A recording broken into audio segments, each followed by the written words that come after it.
આજે હું જુહુ જવા માટે ઘરેથી નીકળી હતી જ્યારે વરસાદ બંધ થતો ત્યારે, અને ટ્રેનમાં બેસી અને 5 થી 10 જ મિનિટ થઈને ત્યાં વરસાદ ચાલુ થઈ ગયો. અને વરસાદના લીધે ટ્રેન એટલી લેટ થઈને જ્યાં મારે 1 કલાકમાં પહોંચવાનું હતું ને ત્યાં 1.5 કલાક થઈ તો પણ હું નહોતી પહોંચી, કેમ કે વરસાદને લીધે સિગ્નલ ના મળે અને ટ્રેન ઊભી જ રહે છે. અને હજી તો હું ઉતરી ટ્રેનમાંથી તો એટલું ટ્રાફિક હતું ને, બધા લોકો જોબ કરીને અત્યારે છૂટ્યા હોય એ લોકો ઘરે જવા માટે ટ્રેનનો વેઇટ કરતા હતા. અને હું ટ્રેન બદલાવી અને વિલેપાર્લે સ્ટેશને પહોંચી ગઈ. તો સ્ટેશને પણ હું ચક્કર મારે અને મુંબઈ આવી હોય અને જુહુ ના જાઉં એવું ના બને, એટલે હું જુહુ જવા માટે આજે નીકળી હતી. અને પહેલાં વિલેપાર્લે સ્ટેશને થોડું સ્ટેશને ચક્કર માર્યું. અને આ વિલેપાર્લેની સબ્જી મંડી છે. અને જ્યાંથી હું વોચ લઉં છું ત્યાં હું અંકલ પાસે વોચ લેવા આવી હતી, તો એ અંકલ તો નહોતા, બીજા અંકલ હતા.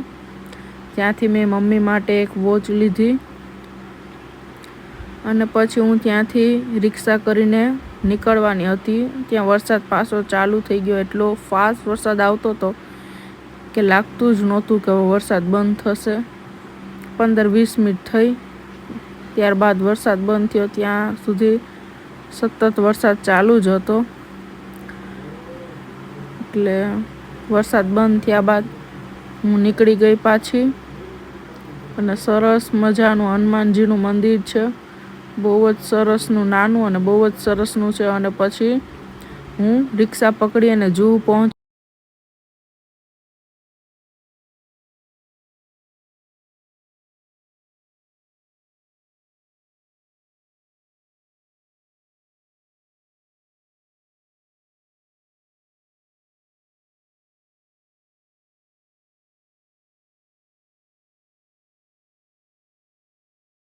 હાઈવે કારણ એકદમ કોઈને બીચની નજીક નહોતા જવા દેતા, એટલે બધા દૂરથી જ એન્જોય કરતા હતા.